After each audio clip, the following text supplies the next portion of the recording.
Tristeza na Vila Belmiro, alegria em São Januário, porque com o resultado do Santos, o Vasco conseguiu se livrar do rebaixamento depois de ter vencido o Bragantino alegria por 2-1. misturada com alívio, né? É, claro que sim. Vamos conversar com a Renata Silveira, o Paulo César Vasconcelos e o Ramon, que vão conversar com a gente aqui sobre o que foi o jogo do Vasco em São Januário. Bem-vindo ao Troca, Renata! Fala, Diniz, Mansur, boa noite pra vocês e todo mundo que tá ligadinho aqui no Troca. Estamos vivos depois dessa transmissão tensa, emocionante. A gente já imaginava, né, gente, que essa última rodada de Campeonato Brasileiro ia proporcionar pra gente tantos momentos, né? Mas ao longo de toda a transmissão a gente ia atualizando ali a tabela do Campeonato Brasileiro. Uma hora o Vasco rebaixado, outra hora o Santos, o Bahia. Uma loucura total e dentro de São Januário não foi diferente, né? O Vasco abre o placar, sofre o empate e depois o Serginho no segundo tempo alivia todos os torcedores que já estavam chorando ali, tensos. E aí o choro foi de alegria na reta final do jogo. O Vasco vai permanecer na elite do futebol brasileiro. E o PC Vasconcelos e o Ramon Mota estão aqui para explicar, né, como é que foi essa vitória do Vasco, PC. Salve Renata, Ramon, Diniz, Mansur. Um jogo com uma alta carga de dramaticidade, né? Não poderia ser diferente. É um jogo em que o Vasco, no seu início, um pouco inseguro, mas depois foi se afirmando na partida. Teve um contratempo ainda na fase inicial, quando o Marlon Gomes precisou ser substituído em razão de uma lesão, mas foi buscar o seu gol diante de uma equipe muito bem estruturada, né, Ramon? Exatamente, o Bragantino é muito bem treinado, sabe o que fazer em campo, muito bem posicionada, né?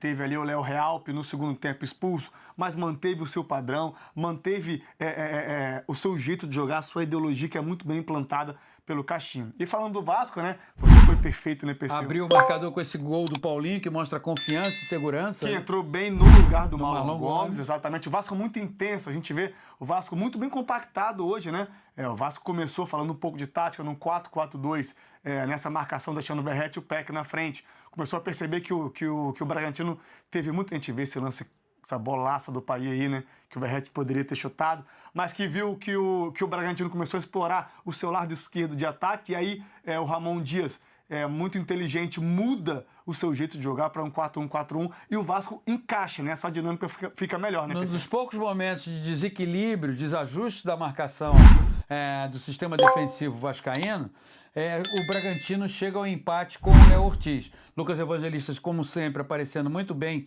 no meio de campo, mas reparem que a movimentação do Bragantino é uma movimentação muito insinuante. E aí surge o lance do gol, um chute, um rebote, que o Léo Ortiz leva ao empate. E aí, amigos, a temperatura do drama sobe em São Januário. Renata captou muito bem aqui a reação dos torcedores, da torcedora um pouco mais velha, do torcedor garoto com os olhos cheios d'água. Aí o Vasco, a sorte do Vasco, ele não se desequilibra no jogo. Vem a expulsão do Léo Realpe com a intervenção do VAR. Ela favorece o Vasco da Gama? De certa maneira, sim, do ponto de vista numérico. Mas, ao mesmo tempo, o Bragantino não fica preocupado em se defender, né, Ramon? Tanto é que sai o Elinho para a entrada do Sorriso. O Caixinha tenta explorar exatamente esse espaço que o Vasco poderia ceder por se jogar para o ataque, precisava da vitória, né? E esse lance da expulsão, PC, vale lembrar a expulsão que teve o Adrielson contra o Palmeiras, né? Exatamente também o último homem, assim como o nosso especialista PC explicou naquele momento daquele jogo, né? E aí a jogadaça do Paulo Henrique, como o PC falou, né? Propiciou o Vasco a ter mais espaço e uma dessas poucas jogadas que o Vasco fez com um a mais de aproximação, de ultrapassagem do Paulo Henrique, ele fez essa jogadaça e aí o Serginho faz o segundo gol. Serginho que saiu do banco para entrar na história e ao apito final do Wilton Pereira Sampaio, eu não diria que é uma celebração, não diria que é uma comemoração. É uma sensação de alívio do torcedor do Vasco que precisa, em 2024, ser mais bem tratado. Esse torcedor tão fiel, tão apaixonado, ele hoje está aliviado, porque celebrar e comemorar, ele quer celebrar e comemorar títulos, né, Renata? É isso. E amanhã já começa o planejamento de 2024, né? Um Vasco que amanhã começa a pensar em contratação, renovação de contratos, né? Mas realmente não tem como não falar dessa torcida do Vasco, que sempre lota São Januário, é o 12º jogador, e hoje não foi diferente. Então foi especial mesmo, né? Acompanhar durante todo o jogo como o torcedor ia reagindo às situações do jogo. Bom, o Vasco vence dentro de casa, volta a vencer no Campeonato Brasileiro e a vitória com certeza a mais importante de todos nesse Brasileirão. O jogo era o mais importante da vida, né? Então o Vasco vai jogar a Série A e eu volto aí com vocês. Obrigado, Renata. PC, Ramon, o Vasco não conseguiu se classificar para a Sul-Americana, né? Apesar da vitória, com o empate do Cruzeiro, o Cruzeiro se classificou para a Sul-Americana. Vasco e Bahia são os dois únicos times que não vão jogar nenhuma competição internacional da Série A, né? Desses que jogaram o Campeonato Brasileiro de 2023. Os 16 que não em 2024. que permanecem. Exatamente isso. Vamos ouvir Ramon Dias, o técnico do Vasco, falou depois da permanência. Ele tinha dito, hein? Vasco no va a bajar. No va a bajar. E não bajou. Vamos ouvir Ramon Dias. Yo creo que la cosa más importante es, que quiero decir antes de contestarte la pregunta, que para mí, para mi cuerpo técnico, fue una cosa de que me pasó a lo largo de mi carrera, uno de los objetivos más difíciles que me tocó vivir. Porque también tuve la posibilidad de venir a Vasco, a Botafogo, y realmente por un problema que tuve no pude trabajar y me tuve que ir. Entonces, cuando apareció Vasco, hablé con todo mi cuerpo técnico, con Emiliano, con todo mi cuerpo técnico, y queríamos venir a Brasil. Es una liga, es la liga más importante del mundo, o es una de las ligas más importantes del mundo. Y era un desafío importante, muy difícil de hacerlo. Y gracias al club por haberme recibido de la manera que me recibió. Y también proponernos que Vasco no iba a bajar desde el primer minuto. Y por eso yo primero le tengo que agradecer a los jugadores que fueron los verdaderos protagonistas de todo esto, fueron los jugadores. Realmente ellos hicieron un clic, hicieron un cambio de mentalidad, de entrenamiento, de trabajo, de querer sobrellevarse a esa dificultad que tuvieron en la primera ronda, en la primera fase. Entonces, eso, y agradecerle también a Emiliano, a mi cuerpo técnico, que él habla muy bien el portugués, por ahí yo todavía lo tengo que aprender, pero fueron ellos también fueron muy importantes en este último periodo, porque transmitieron a los jóvenes, porque Vasco tiene muchos jóvenes, donde se tuvieron que adaptar a los entrenamientos, al trabajo, a la mentalidad del entrenador, y sabiendo que era un momento complicado y difícil. Y como nosotros hablamos también, que íbamos a luchar hasta el final. Hasta el final también faltaban, me parece que 7, 8 minutos y Vasco estaba descendido.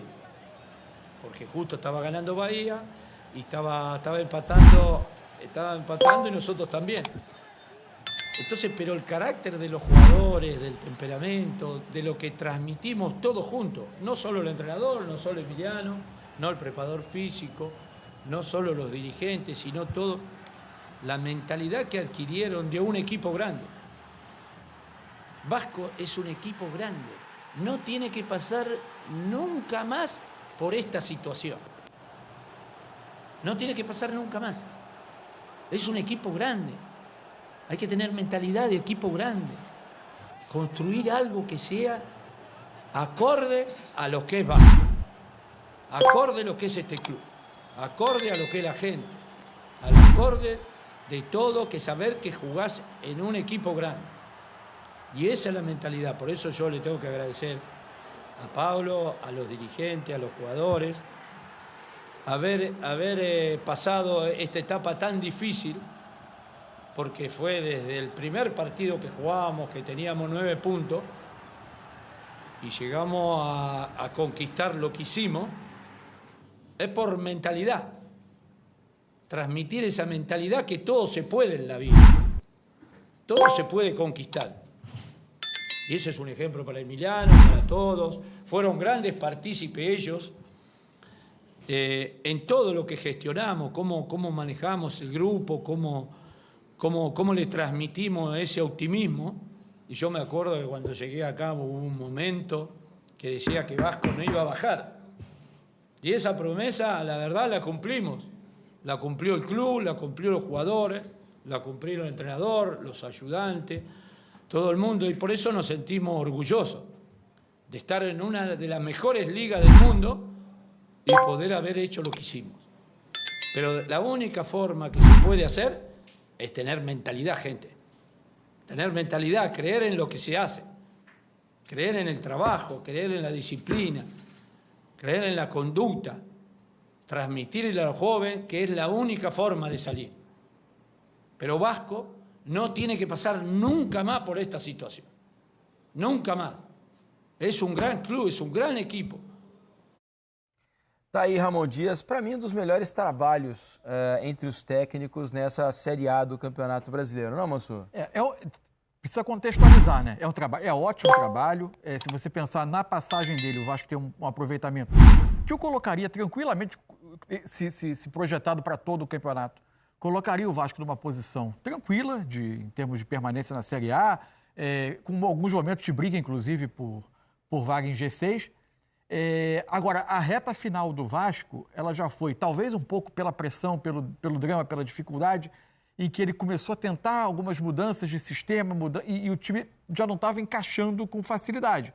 O próprio jogo de hoje teve as suas oscilações, né? O Vasco teve momentos em que até instintivamente começou a defender o resultado depois que conseguiu 1-0. Foi um Vasco muito tenso no início, um Vasco que conseguiu encontrar o seu primeiro gol no lance do Paulinho, depois de ter perdido o Marlon Gomes por lesão, conta com o desvio, a bola entra, o Vasco começa instintivamente a defender um pouco o resultado. O Bragantino, que era um time que no início não pressionava tão alto quanto de costume, começa a ganhar um pouco mais de terreno no campo, empata o jogo com o Léo Ortiz, e os 10 minutos, e os minutos entre esse gol do Bragantino e a expulsão, que é justa, correta, mas que muda muito a cara do jogo, né? Foram de um Vasco muito tenso, sentindo muito o ambiente. Então, acho que o fundamental é que o Vasco, primeiro, sai dessa campanha de permanência com uma espinha dorsal de time.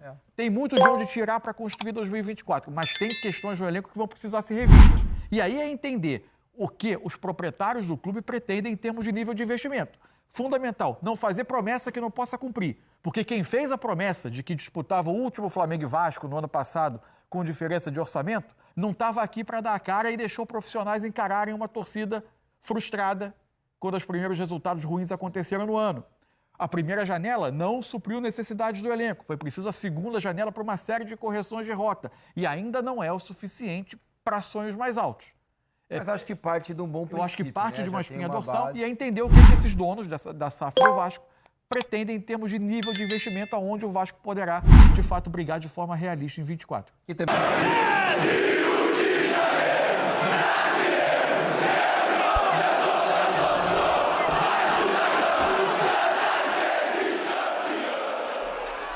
Fala, torcida vascaína.